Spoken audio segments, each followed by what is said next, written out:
नमस्कार, मैं हूं निधि मल्होत्रा अल्टीमेट फाइनेंशियल सर्विसेज से। नमस्कार, सत श्री अकाल, मैं हूं Sameer Malhotra ultimate financial services से। और हम लाए हैं फाइनेंशियल सुर्खियां।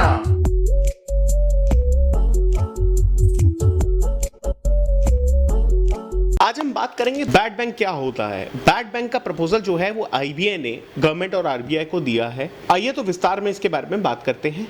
पहले हम ये समझते हैं कि आईबीए क्या होता है। आईबीए होता है इंडियन बैंक्स एसोसिएशन, जो कि एस्टैब्लिश हुआ था 1946 के अंदर। पूरे बैंकिंग सेक्टर की जो रिप्रेजेंटेशन होती है वो आईबीए के थ्रू होती है इंडिया में। बैड बैंक जो है वो इंडियन बैंकिंग का पूरा स्वरूप बदल देगा। आइए तो समझते हैं। जैसे कच्चे माल को तैयार करके एक प्रोडक्ट रेडी होता है और उस प्रोडक्ट को जब बेचा जाता है तो जो कॉस्ट के अंदर डिफरेंस आता है उसको प्रॉफिट काउंट करते हैं। तो बैंकिंग सेक्टर के अंदर इंटरेस्ट ही कच्चा माल होता है और इंटरेस्ट ही प्रोडक्ट होता है, जिससे कि बैंक को एक प्रॉफिट होता है। बैंक लोगों से कम ब्याज के ऊपर पैसा लेता है और ज़्यादा ब्याज के ऊपर लोन बांटता है, तो बैंक को प्रॉफिट होता है। इस वजह से अगर आप देखेंगे कि आपकी एफडीज अगर आप कराने जाते हैं सेविंग अकाउंट के ऊपर, आपको जो इंटरेस्ट मिलता है सालाना का, वो आपके होम लोन्स कार लोन से सस्ता होता है। अगर बैंक के अंदर अकाउंट होल्डर्स की संख्या लोन लेने वालों से कम होती है तो बैंक अपना लॉस बुक करता है।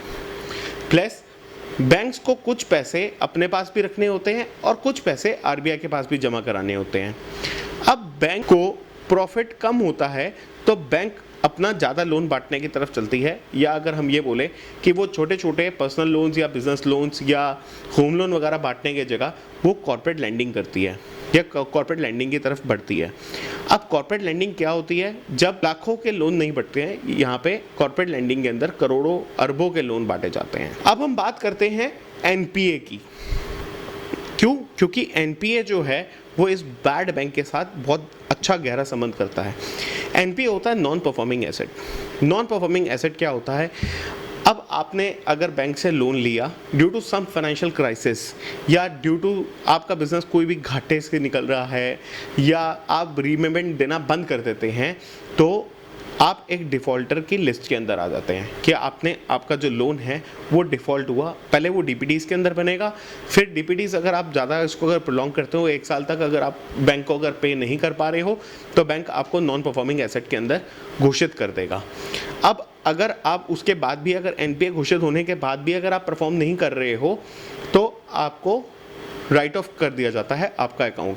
तो एनपीए के अंदर बैंक को फिर भी उम्मीद होती है कि डिफ़ॉल्टर से पैसा रिकवर हो सकता है। जब एक लोन राइट ऑफ में चला जाता है तो वो बैंक की आखिरी उम्मीद भी मर जाती है। इसी वजह से पर्सनल लोन और बिजनेस लोन के अंदर डिफ़ॉल्टिंग रेशियो ज़्यादा होती है। क्यों? क्योंकि उसके अंदर कोई एसेट अटैच नहीं होता है। और सिक्योर्ड लोन्स के अंदर अगर कोई प्रॉपर्टी दे रखी है, कोई भी अगर आपने एसेट अगर अटैच कर रखा है, तो बैंक के पास ये होप होती है कि वो उसको सेल ऑफ करके वहाँ से रिकवरी कर सकता है। अब जो एनपीए और राइट ऑफ के लोन्स हैं वो अब थर्ड पार्टी को रिकवरी के लिए दिए जा सकते हैं। रिकवरी के लिए इन द सेंस कि पूरा का पूरा एसेट जो है, जैसे कि 1 करोड़ का लोन था, अब बैंक कहता है कि आप 25 लाख के अंदर मेरे से ये आप एनपीए अकाउंट खरीद लो। इसके बाद आपने जितनी भी रिकवरी करी वो आपकी हुई, मतलब वो जितना भी प्रॉफिट उसके कमाएगा रिकवरी करके वो सारा का सारा बैड बैंक का होगा। तो ये एक बुरा बैंक नहीं है, ये बैंकिंग सेक्टर के अंदर बहुत अच्छा सेगमेंट है। आज की डेट के अंदर जो बैंक्स अपनी बुक्स के अंदर जितना भी लॉस वगैरह दिखाते हैं वो अब वो बैड बैंक के पास ट्रांसफ़र हो जाएगा। अब मैं आपको दूसरी बड़ी खबर बताना चाह रहा हूँ। जैसे कि हम सब जानते हैं कि लोन मोरेटोरियम के दौरान अगर हमने 3 महीने या 6 महीने का अगर हमने मोरेटोरियम लिया है तो हमें बैंक को ब्याज देना है, सिर्फ हमारा मूल माफ़ हुआ है।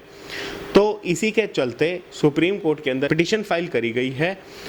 अब इस पिटीशन के दौरान सुप्रीम कोर्ट ने आरबीआई और गवर्नमेंट को नोटिस जारी किया है, जिसके अंदर हमें 99.95% की श्योरिटी है कि अब हमें मोरेटोरियम पीरियड के अंदर जो इंटरेस्ट चार्ज करके हमारा लोन टेन्योर बढ़ाया गया था वो माफ हो सकता है। ऐसे ही बैंकिंग अपडेट्स पाने के लिए हमारा चैनल अल्टीमेट फाइनेंशियल सर्विसेज को सब्सक्राइब करें और बेल आइकन दबाना ना भूलें। धन्यवाद।